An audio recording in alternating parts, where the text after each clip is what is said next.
Welcome to Pete and Hannah's Watch List. I'm your host, Pete Mitchell. I'm here with my great co-host, Hannah! Hello, people. Hannah, we're here today for AFI Top 100 10-year anniversary revisited. But before we begin, let us tell the viewers and the listeners what they should do. Pretty please leave a like and subscribe to the channels. And leave a comment down below your favourite AFI Top 100 movie so far. And any feedback. Hit the notification button and you'll get great content like this one. We've had a great week on the channel. We've done What's Next, we've done movie news, and we've done interrupt regular programming. Probably the highlight of the week. We've got to see Godzilla Kong. Monkeys. Yeah, so we'll review that next week. Giant lizards. But let's get on to today's show. Uh-huh. And it's movie number 83. Yep. Titanic. Released in December 1997. Oh, nice. Goes 3 hours and 15 minutes. We watched it on Disney Plus. Yep. Is this the first time you saw this in? Yes. I had seen this in clumps, but I've never seen the whole thing before. Yeah.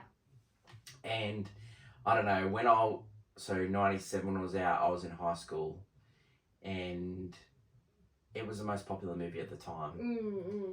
And, typical boy, being a bit of a jerk, don't want to do anything that's popular.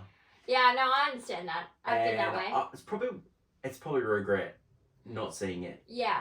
Considering that we see movies all the time now that we don't even want to see. Yes. And we see them multiple times sometimes. Well, yeah. Well, you saw Avatar Way of Water twice. Yeah. It was so nice you I saw it regret twice. Both times. But like watching this movie and then we were talking about it and then you go, we saw Batman 18 times last year. And then I was like, I couldn't see this movie once. Yeah, I think it's like sometimes those movies, especially the experience, you just had to be there. Yeah. I know I did the same thing with Twilight when it initially came out.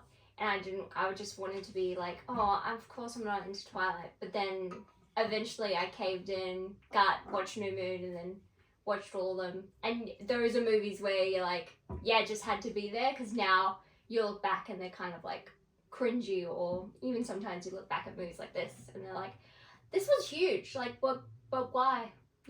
Yeah, I can totally understand that. So, elevator pitch. Yep. We follow the story of Rose.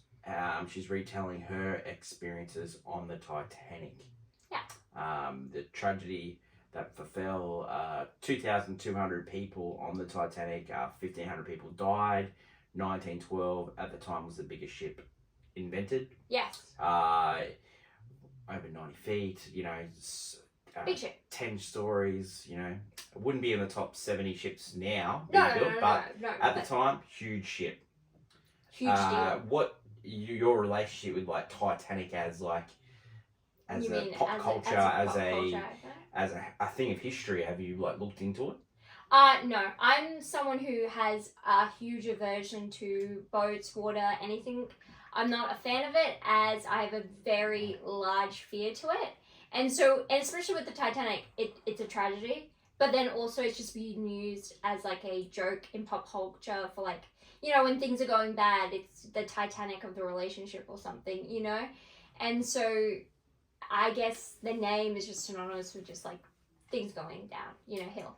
You can't swim either. I can't swim, yes, which is part of the fear. Yeah. And other fears. And the Titanic itself being a large ship that seemed, impossible to sink. Rewatching this movie, did those fears come up? Yeah, no, 100%. Yeah. I don't like world-ending movies either, because this falls into that, where it's a disaster movie. Majorly so. This is a bougie disaster movie. Yeah. But yeah, I don't like it. Becomes like it's a slow movie that eventually goes into like a horror movie quality, and I'm not the biggest fan of it, but yeah, I was willing to give it a shot, I guess, because it is on this list, and I've given lots of other movies on this list a shot and been surprised, but I remember researching Titanic in primary school and like like a lot of picture books. Yeah. It's been huge in the culture. Like we've had many movies. There was actually a Nazi propaganda film produced in 1943 that was heavily against British greed. Yeah. And there was like a movie in the 1950s that won an Academy Award for Best Screenplay. There was a telemovies. There was a telemovie before this movie that came out. Yeah. There was also a movie in 1980 that was a horrific bomb. So, you know, when he went to the studio and... They were kind of like... So, 20th Century Fox was the studio that originally he pitched the idea because they wanted to be in the James Cameron business. Yeah, of course. Right? Now, they'd done movies previously with him. Now, so this is 97, 20th Century Fox's year. Yeah. Pitch Perfect, Jennifer Aniston movie. Yeah, of course. Yeah, it's okay. Anastasia, the... Oh my god, Yeah. yes. Love it. The animated classic. one of our mum's favourites, Volcano, with Tommy Lee Jones and Ian Heche. Alien Resurrection, which is a big bomb, and it was a huge bomb at the time.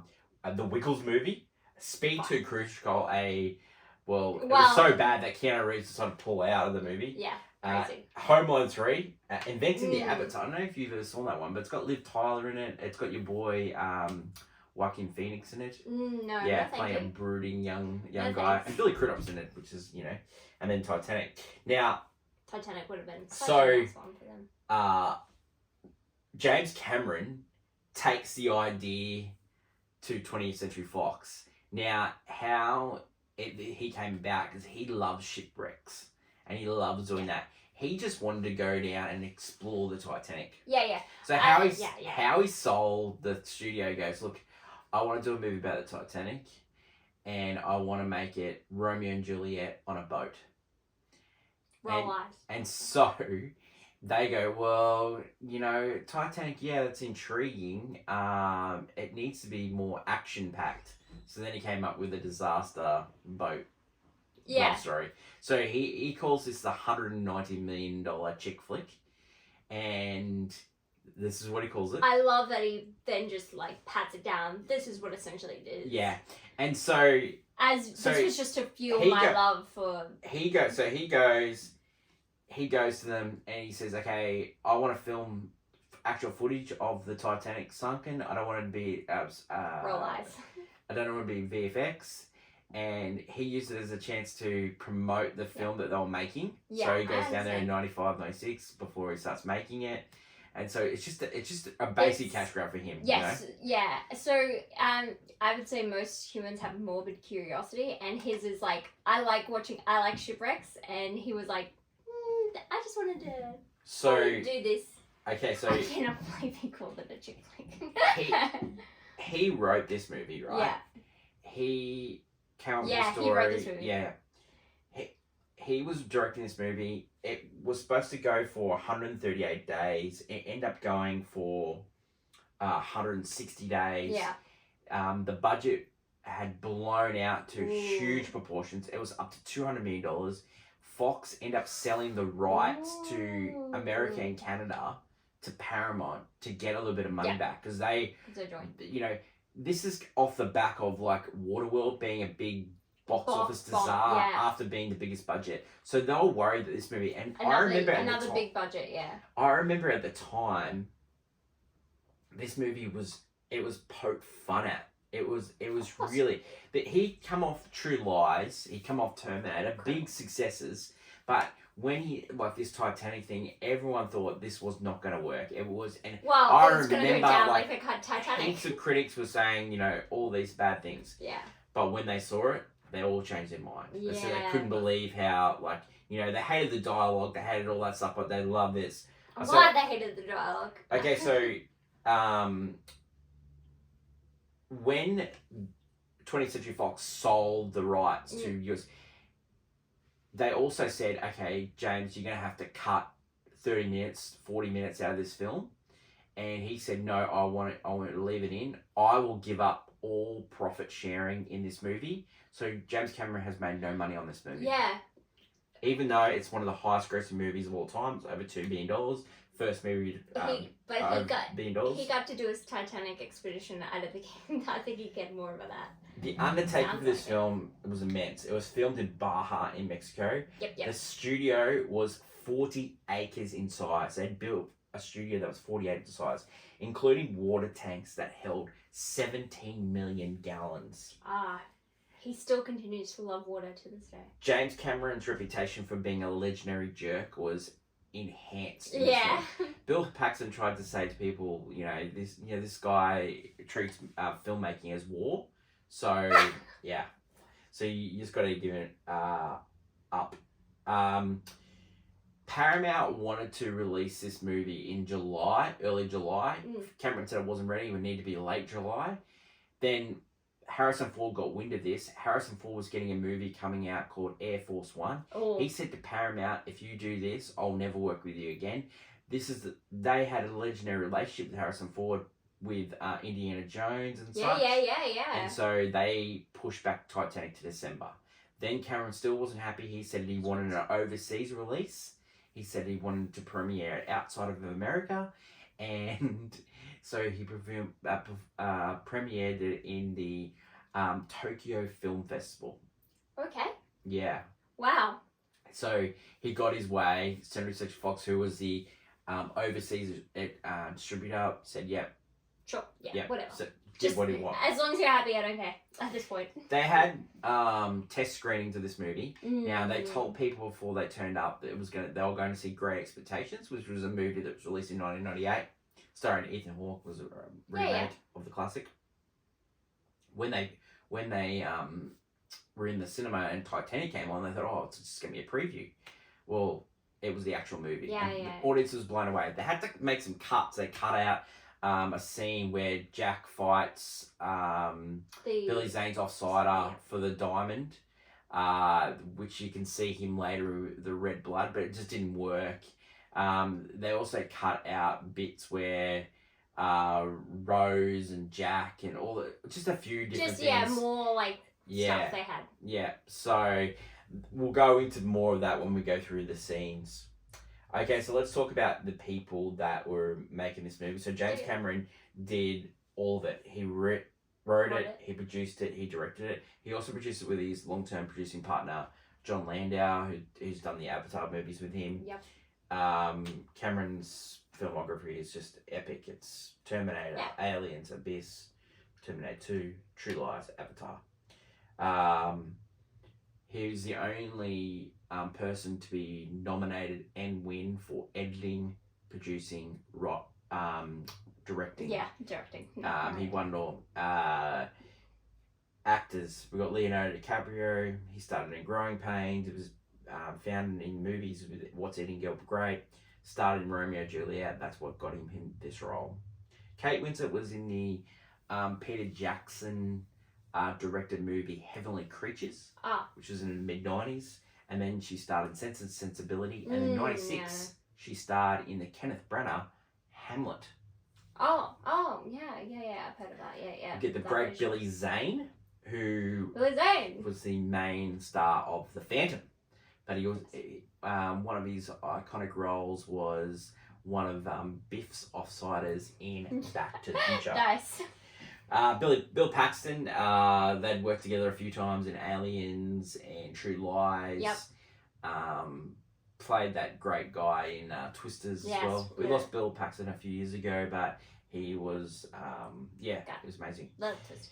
Kathy Bates played a famous character, Unsinkable Molly Brown, which was another pop culture reference in the Titanic. Mm-hmm. There was a movie starring Debbie Reynolds with about Unsinkable Molly Brown. 20th Century Fox balked at the $500K asking price of Kathy Bates because she's an Oscar winner, starred in Misery, that Stephen King. Yeah, I know. I've heard directed by Rob Reiner, who directed the great When Harry Met Sally. Yeah. So Cameron paid her wage because he really wanted her as the other Unsinkable Molly Molly Brown. Jonathan Hyde, who plays the ship's owner. He was in Richie Rich, and he was also Robin Williams' dad, and also the hunter in Jumanji. Jumanji. Gloria Stewart plays the old Rose. Yeah. She starred in like legendary horror movies of the 1930s. Invisible Man. Yeah. Victor Garber. Yeah. Now he was in Alias. He's in like great stage shows. He was also in Flash. He was in DC Legends. Tomorrow. He plays the ship's architect. Yeah. So yeah, great. Like there's a lot of iconic actors in this movie. Yeah. There's also a lot of iconic actors who were up for roles and turned it down. They didn't want to work with Jimmy Cameron. Yeah, well, Michael Caine was offered the role of the ship's captain. Wow. Yeah. Gwyneth Paltrow was offered the role of Rose. Oh wow. Yeah, so there's a few different turns. Yeah. Johnny Depp turned down. Jack. I've heard about that one. So reaction to the film at the time. So box office was $1.84 billion. On later releases, it's been over $2 billion. I'll just give you an example of how successful this movie was, right? Yep. It was number one for 15 weeks in a row. Yeah, that's a long time. Yeah. 2 months after it opened in December, it was Valentine's Day. It's the highest grossing Valentine's Day movie of all time. Oh, yes. Yeah, it made $100 million.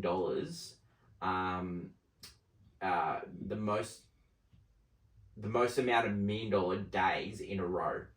Oh. So no movie had made $1 million more than this movie. Yeah, that's... every day for I think it was like 101 days. Yeah, that's crazy. So the critics. I just want to talk about how box offices work and stuff like that. So it's not adjusted for inflation. Yeah, it's never. It's probably the better way of doing it is probably tickets sold. Because I'll give you an example of a film. Yeah, I know. I'll give you an example of a film that was been, if you adjust it for inflation, it's the highest grossing movie of all time. Yeah. No one movie comes near it. It's called Gone with the Wind. I don't know if you've seen it. I believe it's written by the great Margaret Mitchell. Yeah. No relation, even though our grandmother's called Margaret. That's funny, but no relation. Yeah. Adjusted for inflation, this movie earns $3.44 billion. Now, put that in perspective. It's crazy. Avatar: The Way of Water is just short of $3 billion. And that came out a couple of years ago. Yeah. So there you go. As I said to you before, the critics all mentioned the budget. They were surprised how good it was. It's amazing considering how basic the story was. Yeah, and how weak the dialogue is. How weak. Yep. Awards. This movie was nominated 14 times and won 11, which ties Ben-Hur for the most main awards. It was... it's unusual because it hadn't won any acting awards whatsoever. Yeah, because it's not... Yeah, they pushed the other awards, I guess. Yeah. Like So Kate Winslet and Gloria Stewart were both nominated, and that's the first time it's happened that two people were nominated for the same role. Both in, leading actress? There've been people nominated for different movies for the same role. Joker... Vita Caroline, but this is the first time it was nominated in the same movie. One for actress, Kate Winslet, and one for best supporting actress, Gloria Stewart. They didn't win. Should they have won? They didn't nominate Leonardo DiCaprio, and I think. Do you want me to give you the nominees for with what he was up against? Leading actor? Yeah, I'll just give you some nominees. So the winner of the year was Jack Nicholson for As Good as It Gets. Okay. I do love the Nicholson. Yeah. I'll give you some of the other people's, because some of the movies that came out that year were... 97, yeah. 97 were Good Will Hunting. So Matt Damon was nominated. The Apostle, which is a Robert Duvall performance. Yuli's Goal, which is a Peter Fonda salute that you've done some work over there. And Dustin Hoffman, Wag the Dog.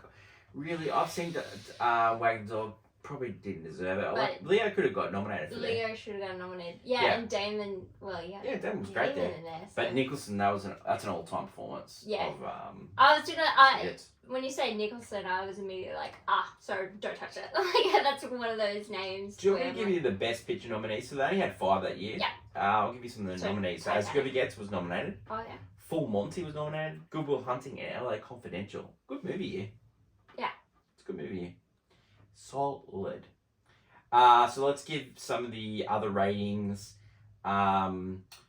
Rotten Tomatoes 88%, Letterboxd is 3.8, IMDb is 7.9. Anything written about it recently? A lot of people wrote about The Door. Everyone We'll go into that a little later. We'll go into that. Recently, did we have the tragedy of the submarine? Yes, that's Yeah, that was only like last year, I think it was. Yep, it was. So. And it heightened it. Another thing that they've written about is just how inaccurate the sinking of the Titanic was portrayed in the movie. There was no way that the boat would have gone in like that. It would have gone in like a corkscrew fashion. I know what you're saying. Yeah, yes, because as in the film, it would have gone like that if it didn't break apart. They were depicting sort of like there's a sinkhole thing because they were even talking about how they were going to get sucked in. Yeah. But in the film, they don't visualize the actual ship sinking. Like so the ship, when it broke apart and went straight down, and never would have done that. Scientists say. Hot take every Thursday via Movie News. Yeah. We do a segment called Clickbait. Yep. And it's our hottie hot take Hannah that Leo. Yeah, tell me. So we had the winner was Jack Nicholson for As Good as It Gets. Well then, we had, of course. we had Matt Damon for Good Will Hunting. We also had Robert Duvall for The Apostle. We had Peter Fonda for Yuli's Gold, which he started on Easy Rider last week. Yeah. And then we had Dustin Hoffman, Wagon Dog. I think he probably should have been nominated. Yeah, nominated. And when you said Jack Nicholson, he wasn't going to win. Yeah. I'm sorry. Right. I think this is the best I've seen Leonardo DiCaprio act. Yeah. In my I've only seen a couple of his films, and I just don't see it. But him and Kate Winslet actually hated their performances in this movie. Kate Winslet said her accent was I understand Kate Winslet, and Leonardo said he was a punk in this movie. Yeah, he is, but the character's kind of like a punk. Yeah. So I'm okay with him acting like one. Okay, so Best Picture that year, the nominees were Titanic, As Good as It Gets, The Full Monty, Good Will Hunting, and LA Confidential. Pretty good movie, actually. Yeah. So let's go to recently. Recent film roses. But before we other than Leo, anyone else should have won or? No, this film if it's winning all the other awards, you're saying sound and editing and all that, I truly believe, because there is some pretty really again for 1997, this is a big I call it bougie disaster movie, and it works on all cylinders in that way. So it definitely is deserving of such. Recent reaction to the film, 88% on Rotten Tomatoes, Letterboxd 3.8, IMDb 7.9. A lot of beans written about The Door, that people could have fit. They actually recreated The Door from an actual from a real door. Yeah, but and actually made it bigger in the movie than it actually was. Yeah. Also, the staircase they recreated, it's actually bigger in real life than it was. It was actually bigger in the movie than it was in real life. Oh yeah, so they just moved. Yeah. Recently we had the tragedy with the submarine as well. That was last year. Yeah, that was last year. Every Thursday on the channel Hannah. Yep. We do hottie hot takes. Yep. What is your clickbait for My this week? clickbait? You could never tell me that you can't stand and say to me that, fan fiction can't be movies, because James Cameron wrote a full-on I love the Titanic fan fiction and then sold it to you as one of the most highest grossing movies of all time. He made fan fiction because he was that pumped about this. He just wanted to go down the bottom of the He ocean. wanted to go down. He, everyone else, have this peak curiosity when it comes to tragedy, right? Yeah. And his was the Titanic, and a lot of people will get this whole fascination with Titanic. Some people get it about Diana's death, or some people everyone, or some JFK. Some people. And are you throwing aspersions towards? I'm not throwing shade. I'm saying there are No, just checking. I'm not throwing shade because he made a good movie. Because you were with me on the grassy knoll. Yes. I'm there, buddy. No, I'm there on that. But in a sense that he wrote basically and directed fan fiction because he just wanted to do this thing. And I just find it hilarious that people, mock. There was so many like cringe lines. In There's this so many. Like, we're gonna go through it in some breakdown, we'll go through it. But here's the thing. So this is 97. So Yeah. we've had a lot of, I would say, a lot of movies have come out, especially like big ones with like one-liners and stuff. Especially Disney romantic films, like Aladdin and such. Yeah. And in this film, they really prey on, like, he's like almost like Aladdin, and he says, "Do you trust me?" to Rose several times in this film. Yeah. And there are other dialogue that I've taken straight from other films. It's definitely playing with that. I'm like, class system and all that stuff like that. Yeah, Aladdin and Shakespeare films was doing. And you it just is preying on, like, just like it's the tropes of all, like, romance, like really trashy romance. And I know melodramas, like, I like melodramas. Mm-hmm. I'm a huge fan of, like, when couples do, like, tragically don't get together. And this one doesn't do it for me. I don't have the side of romance. So I'm just saying, you can't diss fan fiction if you then go and watch Titanic and love it. Yeah, exactly. Because this is just a man's growing love for 100%. sucking shit. Yeah. That's all there's no difference between this and the fan fiction of like 50 Shades of Grey, which was fan fiction Yeah. of Twilight, Or After, which is Harry Styles fan fiction. 100%. Like, it's no different. Yeah. You can't Well, say. we're getting that I do review the Anne Hathaway movie. Yeah, That is also fan fiction. We bring up all the time. We don't even name the title of the movie. I but don't know fine. what it is. The Idea of You. Yeah. It's some Anne Hathaway's new movie on Amazon Prime. Which Please is Harry check it Styles out. fan fiction as With well. Nicola Gazzetti in it. Please check it out. My hot take this week is like I just want to know what kind of career Cameron could have had if he had never met the Navis. Like, just You mean, like, because no blue people. Do you know... Okay, can I just say... He could have have more disaster movies like this. Right. No, because that's what we got with Avatar: The Way of Water.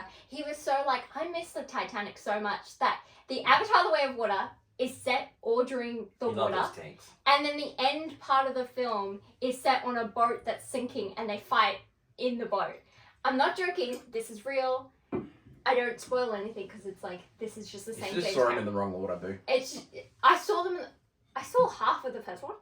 No. What I'm saying is you should have seen Titanic first before Way of Water. Because No. Way of Water's the sequel to Titanic. That shouldn't matter. That shouldn't matter, but... I just like getting another True Lies, like getting it, like that's his version of James Bond. I think he wanted... I think once he discovered the blue people in him, right? Oh, he's an obsessive kind of man. He's obsessive. Yeah. And by the way, can I just say, Avatar, the series, is fan fiction to Avatar: The Last Airbender. Because the way this series is going, water, what's next? The Fire Kingdom? I'm sorry. Come on. Like, bro. And like, you can steal, like, because the first Avatar is basically Pocahontas. But you can you can borrow ideas, which Titanic and all that borrow ideas from other fan fictions just used in his own context. But no, you're saying like he could have done. Oh yeah, he could have done so many more interesting movies. But like Titanic, really, it was just him basically like enjoying himself. He made because after Titanic, he made a sequel to Piranha. Then he made Terminator, which is a knockoff sci-fi movies. Terminator 1. Oh, no, you mean, but this is before. No, but Terminator 1 is a knockoff sci-fi movie of other time things. Same with He also made Star Aliens 2, which is, and Ridley Scott hates that James Cameron made Aliens. Yeah, Aliens 2. Doesn't like Aliens. Oh, the Aliens. Yeah, because that one is touted a lot more than the first is his first foray into water, and that movie has got one of the kookiest endings you've ever seen in your life. This is when he starts getting obsessive. Then he makes Terminator 2, which is a fantastic movie. Like, True Lies, brilliant. I love it. Absolutely brilliant. The Bridge is Out. Then he makes this movie, and then he just makes Avatar movies. Yeah, he becomes way too obsessed with the water. Yeah. And also, he becomes really obsessed with the idea of CGI and animation. Well, because he had a lot of CGI in Abyss, and it's absolutely diabolical. And he was waiting to go back into the water. He has it in Titanic as well. A lot of Titanic has these shots, but so he just seems to kind of just grow into this love of the water, and everyone is all there for it because who else is gonna fill that oceany void? No, none of the directors are really going for it. Let's get on to Pete and Hannah's review. We start with scene breakdowns. Yeah. We start with the credits and the opening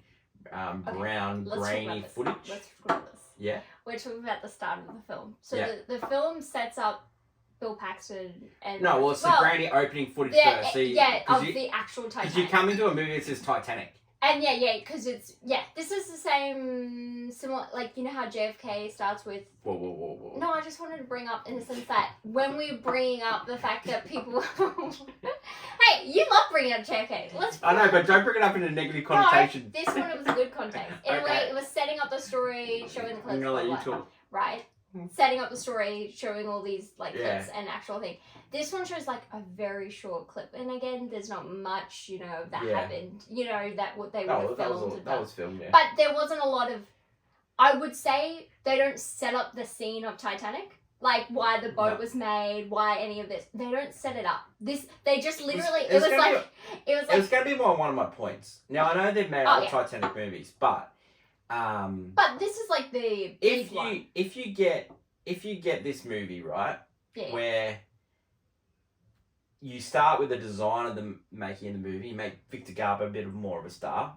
Then you talk about how you would have done it, how the boat goes on. Then you talk about the actual action of the boat. Then it's sinking. Then the owner, because his life after this, he was depressed afterwards. He used to be like the owner of the boat, the guy that survived. He had to, during the Great Depression, had to merge with Cunard. Wait, the guy that in the movie that it was a real life guy. Do the extra engines? Yeah, well later it was revealed that he had a falling out with great press guy at the time, Randolph Hearst, which was he's the guy that was portrayed in Citizen Kane. So if you had a falling out with this guy, he just roasted him. He roasted him in the press. But it turned out they did an inquiry into it in Britain, and it turned out the guy didn't have anything to do with it. And he didn't have anything to do with the going faster and all that stuff like that. That was a rumour at the time that this Randolph Hearst started carried. So this guy, because of this happening, he blamed himself, and he was like a gregarious type of guy, and then he became depressed after this. So that could have been a really interesting story to tell, but we don't tell that story. We tell this story because Cameron wanted to go down to the bottom of the ocean. Yeah, so to go in after they show the grainy footage of Titanic. He follows a deep sea explorer. He's pretending to do a documentary, just like Cameron, who's pretending to do a movie about the Titanic. He just wants to do deep sea diving. Yep. But he's actually searching for a diamond, and they find a safe. They bring the safe to the surface. He's about to celebrate, but there's no diamond. But they find a picture of an old lady. No, not naked. A lady she's not old. No, they find a picture of a lady. They found an old picture of drawing. Yeah, old picture. The lady is not old. But she said... It's Kate Winslet. And they find that she was wearing the heart of the ocean, the diamond they're looking for. Now, they make this story up that it was the diamond from King Louis in France, but this is a made-up diamond. Yeah. And they actually sold this diamond in auction for $1.4 million. And it's never been seen since that auction, and it was auctioned off just after this movie. Okay. That they explain how the Titanic sunk. Yeah. And then Rose sees the photo and she goes, "That's me." And then she gives this guy information, and then he invites her on the boat, and then she starts telling the story. Yeah. Talks about how she got on the ship, and then she says this one line where she said, "I felt like a slave on the ship. I was going away as a slaver." You know what? That's not even. Again, there's another time where they mention that kind of ideal. Oh. Yeah. Anyways, Rose is rich. Yeah. She had money. We're gonna be talking about Rose. Don't you worry about that. First look at Leo. He wins a spot on the Titanic in a card game. It's probably one of the worst card games you've ever seen. James Cameron's never played cards in his life. You can tell by that. No one on set is there to verify. We're just talking about shit. He's offside is like an Italian immigrant, and played by Denny Nucci, who was in Crimson Tide. He was also in Eraser. Oh yeah. Seriously, that Italian accent is diabolical. He was in this more, and they actually cut him out of the movie. A lot of people doing accents in this movie. We're coming back to that. So then we see Rose, and Rose is like a pretentious art person. Yeah, she has Picasso and Monet. And we know that Picasso is actually hanging somewhere, so we know that Picasso wasn't on the boat. Yeah. So I'd just like to say that. It was just a random piece of art. Her accent is absolutely diabolical. Maybe she's trying to dive off the boat because of her accent being that bad. Yeah, I don't know. She wanted out of that movie. Is she, like, she's saying she's going back to America? So is she American? Like, it was confusing me. I don't understand her character. No, because I know she's going to America. I think she's saying is high class, hoity-toity sort of person. That was sort of the accent they were going for in the 1920s. So yeah, I know they were going to go for like. Well, they don't really go because at the time it would have been like oceanic, transatlantic accents people were going for, and I don't think she was going for that. So she wasn't doing it well. When the boat is, so we've had Billy Zane, and then we have Rose. We have Rose walking out onto the deck of the boat, and we get the great glorious shot back, and then we get this terrible shot of those. That I pointed out too. Yeah, so like those like NPC characters in video games of like PlayStation 2. Yeah, I was like early, either late PlayStation 2 or early PS3 era. It's like characters walking around in circles for no reason. It's and even like the ship's captain. It gives me Polar Express vibes, the animation style. I don't know why. I know he was trying to do something interesting with the rendering of these like shots, and at the time maybe this is great. This is awesome. But honestly, looking at it now, you're like, oh, yeah, cool. Yeah. But it's not... It wasn't bad for 1997, I suppose. No. We get the King of the World. Well, yeah, Leo's... Yeah, we get Leo, the King of the World. Leo's, like, really excited to be on this boat. Like, he's so pumped. We get Rose getting in trouble for smoking, so she's trying to rebel against her mother. Yeah, you can tell she's in an unhappy relationship with her fiancé. Yeah. Her mother is pushing her into it. She's like, yeah, I don't like this. You know, kind of brat, spoiled brat. We get the origins of the name Titanic. Yeah, because she's having dinner with some of the people that made it, yeah. Rose gets basically just told to shut up in the dinner after she makes a Freud thing about how big the boat is. And then Jack sees Rose for the first time. Yeah, Jack she's trying saves Rose. She's trying to go off the ship. She's like... And then Jack is accused of taking advantage of her. But at Rose's instance, Jack is praised for saving the day. Yeah. And invites Rose invites Jack to dinner. The costumes in this movie are pretty good. Yeah. Yeah, pretty well detailed. You get the talk about the maiden voyage wanting to break records. You get Molly dressing Jack. You get Jack at the dinner. Yeah, you also get them, Molly, I meant Rose and Jack are spending time together on the boat during the day. Yeah. You know, they're getting to know each other. Learning how to spit, which is an ad-lib line. Yeah, it was... Rose is keeping a little bit of a card to her chest, but she's spending time outside. Jack goes to dinner and with Rose and Billy Zane, Rose's mum. Yeah, he's trying to act like a little bit of an aristocrat. He's really good in this scene. Rose's mother is trying to and so is Billy Zane trying to play down like this guy. Yeah. But he's just like, Leo is just taking it in a stride. Like Jack is like, but I'm living, I'm breathing, I'm enjoying life, what do we gotta got? It's kind of like a really good scene, and otherwise, like, I don't know where this came from. Yeah. We get Rose and Jack in the dance scene where they're downstairs. Yeah, they go to another party. Third class ship, part of the ship. Yeah. We get breakfast with Billy Zane, which people were saying that he ad-libbed the throwing of the table over, but he said it was planned. It was planned. He goes off like a kettle in that scene. It's so good. Billy Zane keeps just like, he's supposed to be like the slimy villain we're not supposed to like, but he's actually giving me something in this movie, so I don't know. Rose gets explained why she must marry. Then we get a weird scene where they're walking around the boat, and then Rose calculates how many people that can be saved on Yeah, the boat. with the lifeboats. Yeah. And it's like... To the architect, played by Victor Garber. And then really in that scene, there's a lot of Irish people in it. Yeah. Can I just say, oh yeah, especially when in the lower decks and stuff. They, so in this film, as it continues to go, this is one of the second instances after being told, like, you should put the other engines on, right? Yeah. So this is the second one where she questions how many people go on a lifeboat, and it turns out only like half could, like less than half could basically, like half could be safe. It ended up being 1,200, and there's like about 2,200. Yeah, they were saying, but the boats end up only saving 700. Like 400 people could have been saved.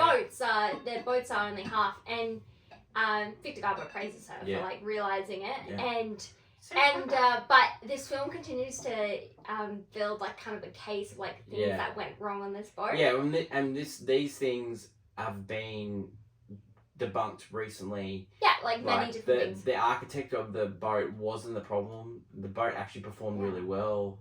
No ship could have survived the iceberg. No. The captain didn't know the limitations of the ship because it was the first voyage. Yeah. Like there's some things they try to play as like, of course they should have known, but it's like, nah, it is like kind of it's a tragedy that kind of just couldn't have been foreseen. So then we go back to the old lady. She explains the problems with the ship. Thanks, Rose, for explaining to us. The drawing scene becomes, we get the music with James Horner's great score here. The drawing scene. The actual drawing, the person actually drawing, you won't believe who it is. Who? It's James Cameron. Oh, really? So I'm surprised by that. But before the drawing scene, isn't it the King of the World scene, or is that after? No, we get we're flying. We're flying, Jack, which is seen in Anyone But You. In other depicted in almost every other, because everyone does the Titanic bit.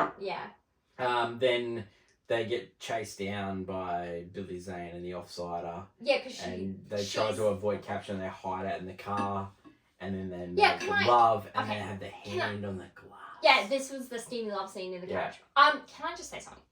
So her plan, right? She's decided, even though Billy Zane said, don't go near this guy, and her mother's guilt trip her into, because you find out the mother's guilt tripped because they have nothing to their name, so she's got to be with Billy Zane. And so she's been guilt tripped to be with Billy Zane, just for no reason.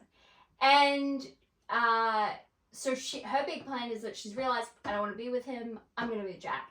And, Jack, draw me, like, one of your French girls. Like, it's like, okay, weird. And I want you to do it with the diamond on me. Like, okay, weird, again. Fetish. Yeah, it was a weird thing. But she then proceeds to, she's like, okay, so I'm going to write a note and put it in so that when Billy Zane eventually comes, which she's been missing, like, from his, like, she should have been with him at one stage of the day, and she wasn't. So he's going to go looking for her because she's technically missing. And knowing full well, like, they're still trapped on a boat for another, like, night and day kind of thing situation. So it's like, I mean, but if I was Jack planning wrote my that escape... letter, Jack wrote that note. No, she wrote it down. Oh, she was the one that wrote it down because she was like, I'm leaving you, kind of thing. Yeah. And so my idea is, like, if your plan of escape to be with this guy, you couldn't wait till, like, you're closer to, like, the end of the voyage. You had to do it now. It was a little bit like, it works for the film. I'm just saying it's a little bit of a stupid, like, I just want to be with him so now. Like, kind of vibes. Then we get the iceberg scene where, like, this is really good filmmaking. This next the bit, intense bit. Like, if you get rid of the Jack and Rose bit, like, the actual filmmaking of the iceberg hitting and the ship going down. Yeah, when it becomes the bougie disaster movie, it's actually really incredible. The raptor banning ship. We get the binoculars are missing. Oh, the guys that I could smell iceberg. The two guys, and one of them's like, I can smell ice. He's checking out Rose. And, yeah. And you have like a few of them. Yeah, it's very funny. Like, all the little. Then we get classic Jack getting arrested for stealing a necklace, and because Rose doesn't believe her, but later on we'll go over that. Garber tells the captain they're sinking, and the owner tells them to keep going. Oh my god, they did this guy so dirty. There's 2,200 souls on the board. They can't save that many people. They finally release the distress call. It's too cold and noisy for the patrons out on the deck, so they go back inside. They start feeding them drinks. The band's playing.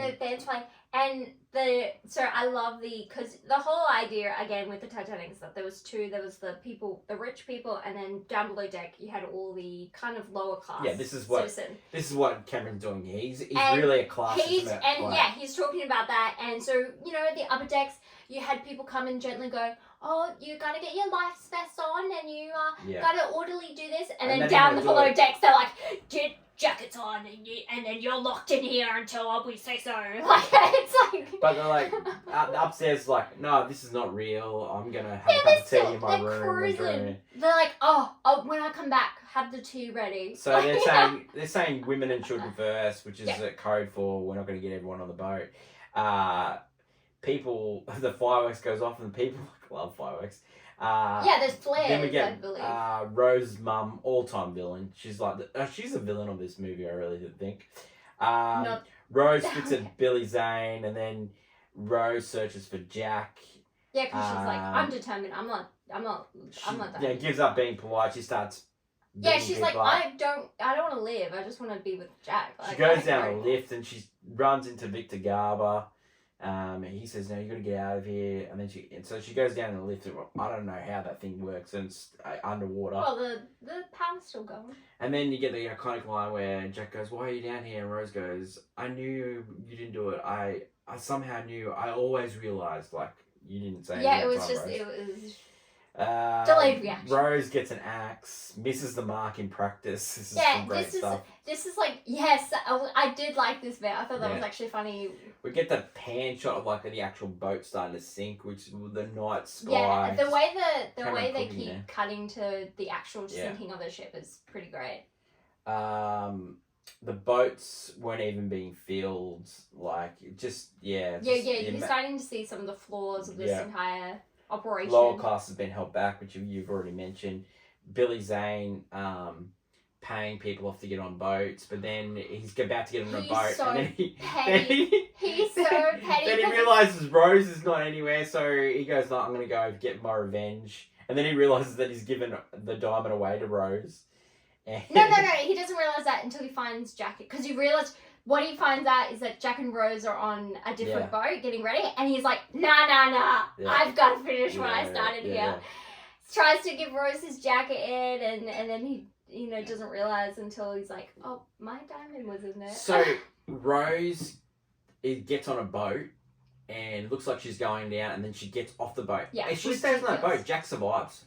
Not only that. Oh yeah, 100%. But not only that, it's just like she could have said, let's row back for Jack. Not only that, I have an issue with the fact that she literally wanted to die with him. Oh. And then she doesn't in the end. I don't deal with people like that. If you're gonna go all the way. If you're gonna go with a smile. Then we get Billy Zane looking at the kid and he runs trying to get on the boat. He looks at the kid and goes, ugh. And then he goes, I'm going to get on the boat. And then he gets the kid. And then halfway on the boat, he throws the kid away. This kid, it's my life. Yeah. It's like the original part of this scene was, when Jack's friend, the Italian guy, Luzio, gets hit by the heat thing. Well, he doesn't die there. He normally swims away. And then Billy Zane knocks him on the head with an oar. That would have been great. Honestly, still would have loved that. Yeah. You know what?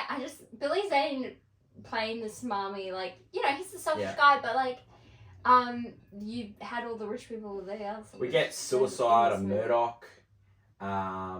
Which just brutal. I just think he's so ridiculous. If he's gonna go down, try and get as many people off. Seriously.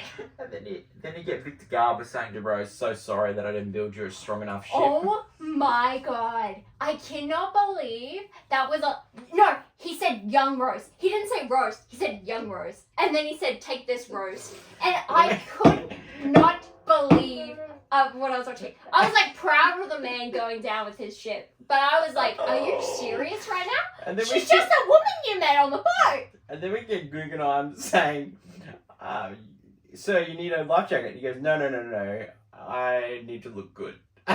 There were so many moments where I'm like, there are people without life jackets because they were just like. So we still get the band. They're playing out the deck, and then they start playing.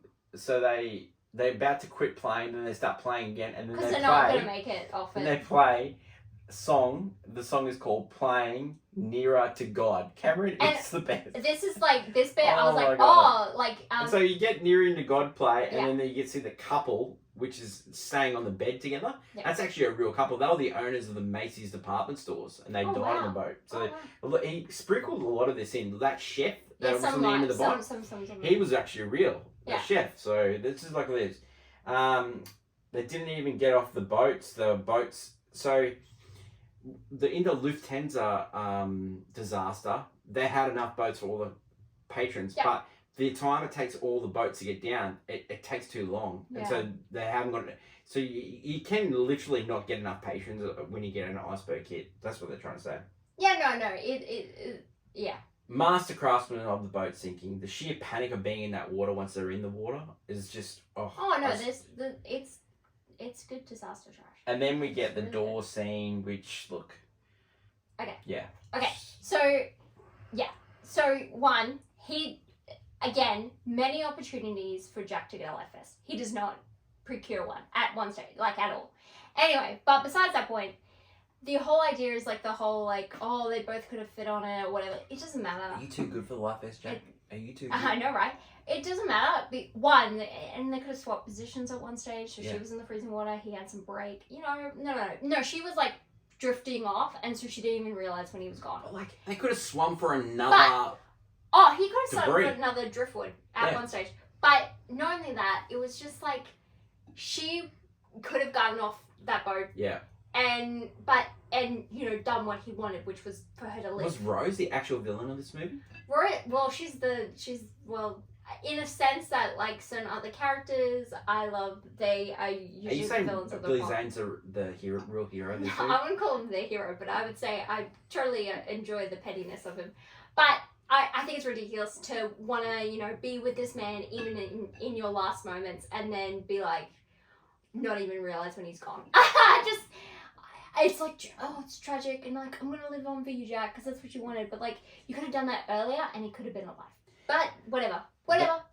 Then we get the great Mr. Fantastic saving the day, just, Yeah, kicking people off the boat, and then he's going to save Rose. I love that but it's also a great bit where he was sent off by the other guy, and then to man the ship and to man the little boat, and so he swaps over with other boats and goes looking for the rest of them because he was actually going for the drift scratch schools, and I was just like, oh, that's nice. Like, really didn't need some of the old bits. It just could have gone on to the story. The whole sea exploration just was Cameron again. I totally forgot that we were still talking about the old chick. And then Bill Paxton comes in and says about the cigar and throws the cigar over the board. Like, I forgot that actual people died on this boat. Oh, Bill, you're better than that. And then we get the Rose Dawson bit, and then she puts the thing in there. Oh, Rose Dawson is the exact same as Ray Skywalker. Well, they stole it. This was first. This was first. Actually, her finding the diamond at the end really worked for me, but throwing it away when she goes, oh. And then we get the stock photos of Kate Winslet doing stuff. I'm sorry, you had one of the most expensive diamonds and you did not sell it at any stage of your life. Please. Yeah. Please. You would have sold that for a monster. And then we get the final song, which is sung by Celine Dion, My Heart Will Go On, which won Best Actor. Cameron was dead against this. He hated singers at the end of the movies. But Horner secretly recorded it, showed Cameron. Cameron said, oh yeah, that's pretty good. This is Celine Dion, she's famous. And he goes, yep. Okay. She's kind of a big deal. Okay, reasons to see. She's kind of a big deal. Amazing disaster movie. Reasons not to see. Dialogue, garbage. Does this deserve to be on the list? Romance, only if you believe it. I don't believe in the romance. Yeah. Now, we're just going to completely diverge on this. Does it deserve a list? Yes. Does it deserve to be higher? No. Should you buy on Blu-ray? Yeah, sure. No. Probably. Would you watch this again? Probably not. No, Rating for never. this one, banger. Yours? What are yours? Whoa! What are you putting on banger for? What's It is, wrong Hannah. with you? We've talked about this movie for like, we've gone 60 minutes now. Yeah, because it's a 3.5 hour movie. Yeah. It doesn't stop. It Yeah, but it's continues. a good movie, Hannah. It's a good movie. I cannot stand this movie. Yeah. I'd rather do anything Okay, else. so does it I'd deserve to be rather on watch the list? Easy Rider again. Does no. it deserve to be on the list? No. No. Like, I know why it's on this list. It's a James Cameron movie, and that's why it's on this list. Yeah. And it's so, a really yeah, good sure, movie. fine. Okay. So it doesn't deserve to be higher? Yeah. No. Would you buy it on Blu-ray? This should be on 100. Like, I'm not even joking. Would when I you say. watch this again? No, And never. rating for this movie? I don't know. I'll give it 2 stars because it's not terrible. Oh my god. We talked about this movie for 60 minutes and you can't even give it a good rating. What do you mean? What do you mean? What are you talking about? We watched 3-hour movies before, we haven't talked about it. This movie has a lot in it. It's Yeah, a lot because going it's on. also about a real tragedy that happened Yeah. that we all make fun of nowadays, which we all do as a society. But I cannot like terrible. I can terrible see why romance, people terrible- like this movie. It's a melodrama Yeah. that's just so overplayed.